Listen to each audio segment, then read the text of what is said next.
LGD, they're just waiting for the next Roshan. They don't have to force anything. And more importantly, maybe's butterfly that's on the courier, they want to pick that up before they get into a fight. Anything else big item-wise? They did get the gem. Yeah, let's pick that up. But anything else for LGD that you see that they should be angling towards? Probably get the Satanic on... Okay, he actually just completed it. You're a prophet, Blitz. Get the Satanic on the gyrocopter. Butterfly on maybe. Maybe you decide to start going for a data link.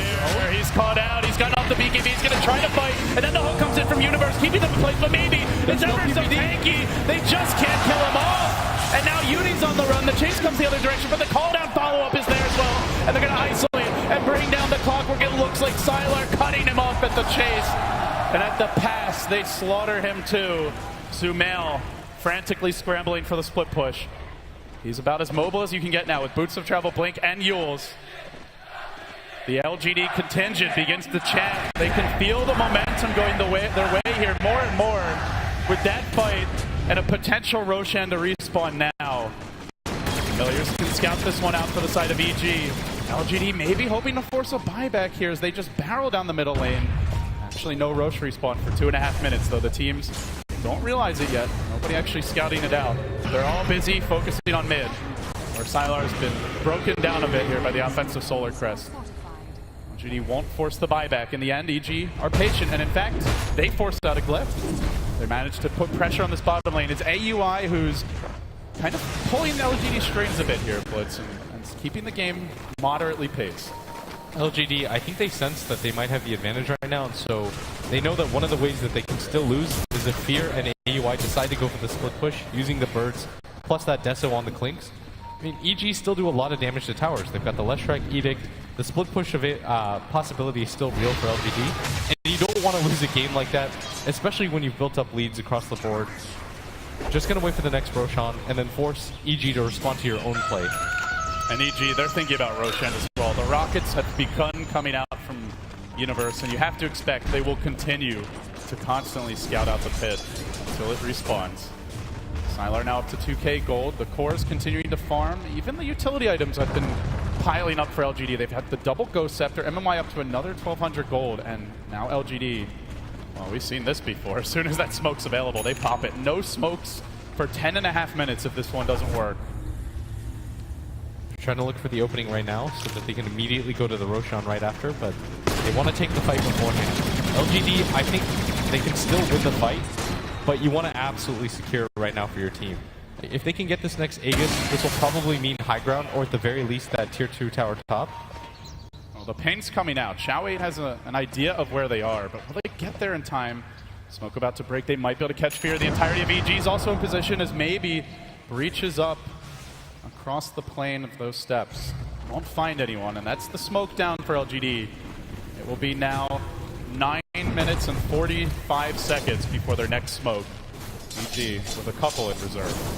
It's going to make it hard for them to just sneak into the Rosh pit, and so LGD... There's the MKB that you mentioned, Blitz. He needed it. There was no other item that was going to affect the game as much as this. If you saw in that top fight where he just decided to hold his ground because he knew he was stuck in a 1v3. He tried to fight, but barely did any damage to that Shadow King. As LGD... It's a massacre! AUI 2000 losing all but one of the familiars before the resummon. Oh, now the Rosh is up. Both teams are aware of this now, with the Alpha Wolf in the pit and that rocket. Do EG want to fight into this? What do you think? Can they take this fight? It would have to be up to PPD's Winner's Curse.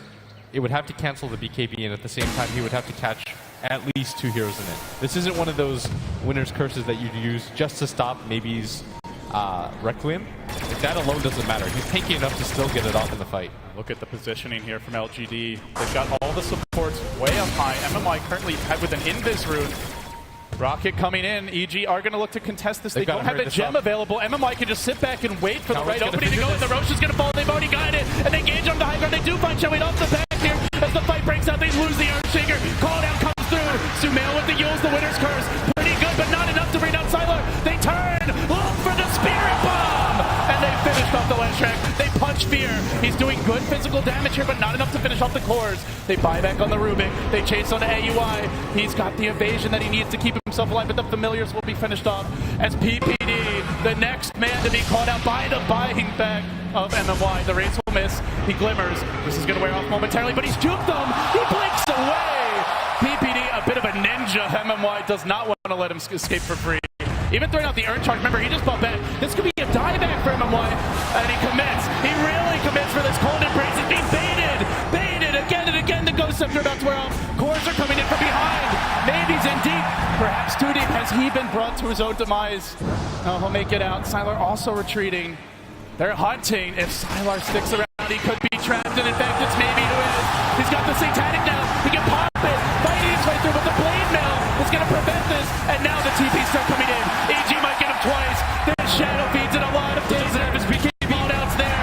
Maybe doesn't have it. He can't survive. He's not buyback either. Universe now also in the back foot of Sylar. Walks away. They chase forward with Sumail. They look for more. EG finding the rhythm. The cannon. Showing Flower.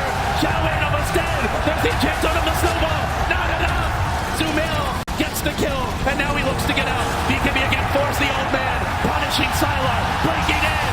Sumail going hard to the paint. He wants Sylar. He gets him again. This hunt just never ends. LGD getting wiped out.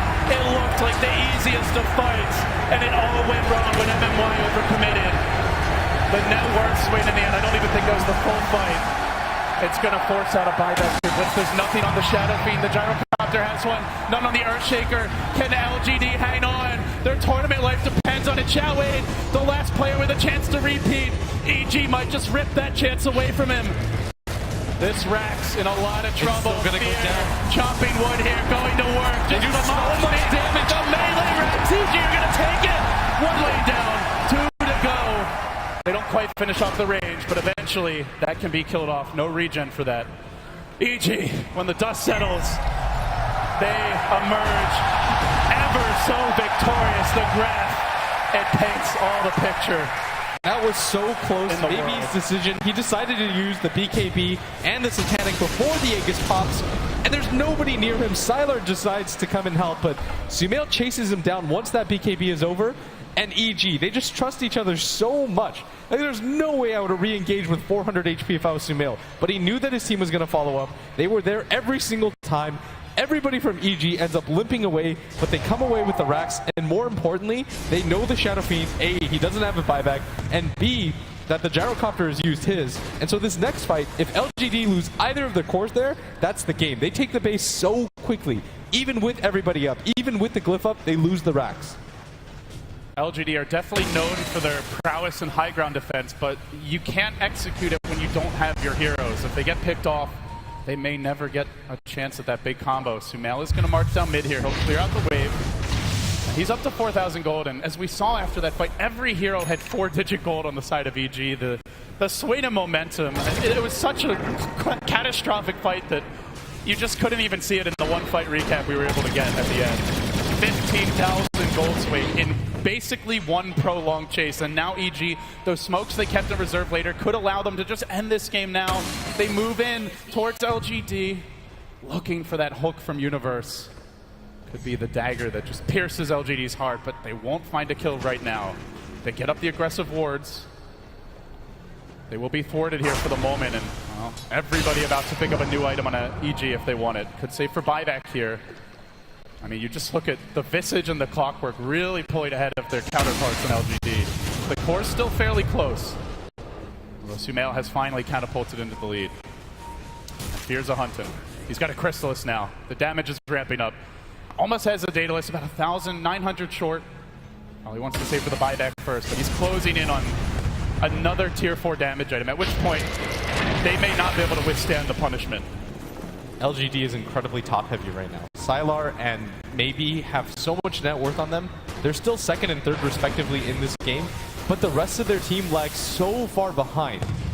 Like, all three of those net worths combined barely add up to Sumail, and that's a terrible sign for them, as everybody else from EG just continues to pull further and further ahead right now. AUI, as usual, I mean, he's got so much item. He's actually got a Shivas if he wants it. He's probably going to go for the AC. That's going to make these tower pushes even more effective, and it's going to make everyone on his team so tanky right now. He's worth as much as the 3 and the 4 combined on LGD right now. That is how farmed AUI 2000 is. Lesh actually finishes that full side. There's the rocket. They get want him on the fight, and it's Universe with the initiation. Yao, force stamping himself away, almost dies to play on Sumail just going insane, charging it on the baby. He's stunned, held in place. They bait out the BKB. Universe gets pulled very far back. He's going to try to retreat. The echo's there, but Sumail's embraced. Now the Wizards covers. AG chewing slowly. There's no buyback. There's no buyback. And now Sylar, he's fallen. LGD are crumbling. The AG, the boys in blue. They are going in, Blitz. They are going in for a GG. And I don't know how LGD can hold this next round of Assault off. I mean, what can they even do at this point?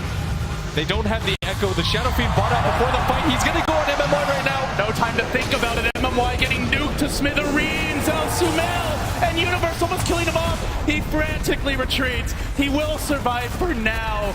Universe is fishing for a hook, but he doesn't need the kill. They got their axe, and now he's going to get him anyway. MMY's dead. And EG will move on to the grand finals of the International 2015. They've gotten the revenge on LGD. The question is, can they do it versus CDEC next as well? There will be no repeat performance for anybody this year as EG. They outdo themselves from TI4. At worst, they secure themselves a second place finish, but you gotta know, they've got their eyes on the prize right now. They're aiming for first. Such a close game down the stretch, and it was just that one fight, that one climactic engagement that pulled EG into the lead. They've shown such a killer clutch instinct this series, and we'll find out soon if they can do it moving into the grand finals. But before we do, over to Paul and the analyst. EG have done it, boys. Thanks very much, LD and Blitz down in the arena. Congratulations to Evil Geniuses. We'll see them again later in the grand final of the International 2015. But the lights have gone out on LGD. They finished third at TI5. And gentlemen, what a way for EG to pull that one through. Fantastic game from them. And also, you know, I think we have to say congratulations to LGD on third place, even though, of course, they'll now be disappointed at not going on one further. It also ends the run for Gel 8, so no repeat winners again at the International. Wagon, what did you make of the second game? Bleed blue, we won, right? Now the second game, Team Blue over here won. Yeah, yes, we won. Yeah, no, they were really far behind, and I actually thought that they would lose there. But they had some amazing team fights where I feel the LGD kind of went out of position as well, and then overextended really hard when they chased with the Rubik later on. But that was already starting to become a throw at that point. Yeah, I'm impressed. What about you two? What do you think? I mean, it was just one simple mistake that really cost them the game, not having detection right at the Roshan pit after the fight. If they just killed PPD right there with a gem, they would have easily just backed off and then at least, you know, made the game go on a little bit longer. You could just say, oh, yeah, they could have banned Lesh too, but Lesh actually didn't seem like that big of a problem. I mean, even before that, before the detection thing, like there was one fight, they were running up the river, uphill. Like you don't see that from LGD. They are very disciplined, and you know they're in trouble when they're actually so desperate to get a kill. Yeah, second game looked like LGD. I mean, EG were winning, and then LGD, it looked like there was just a little chance they could get back into it. And here's a point where they went quite deep in on PPD, and you thought for a second they were in trouble. It's very hard from Sumail to just jump on the Shaker instantly. Then the Shaker is not a factor at all, and that's why the blink on Leshrak is so core, and he gets dropped down, which was also a very good play, and then they just kill him because he's not so tanky after all. I mean, the use is fine, but he doesn't have a ghost set or something. Yeah, but he sets up pretty nicely for Klinks in this fight, and also with the clockwork going in, that isolates so that Klinks is not going to get bunched up on by Jaro and Shadow Fiend. It's really well. That's what we were talking about, the dual core. Like Leshrak draws so much attention. If you don't kill the Leshrak, he's going to kill you also. Here we go. Here's the moment of the escape. This was ridiculous. You thought, okay, that's it, done. PPD's dead, but he doesn't. He gets away with it, and you think, okay, that's fine. And then LGD kind of overcommitted at this point. Yeah, he just tilts here. He just keeps chasing. I think he's completely out of position. He doesn't have any friends.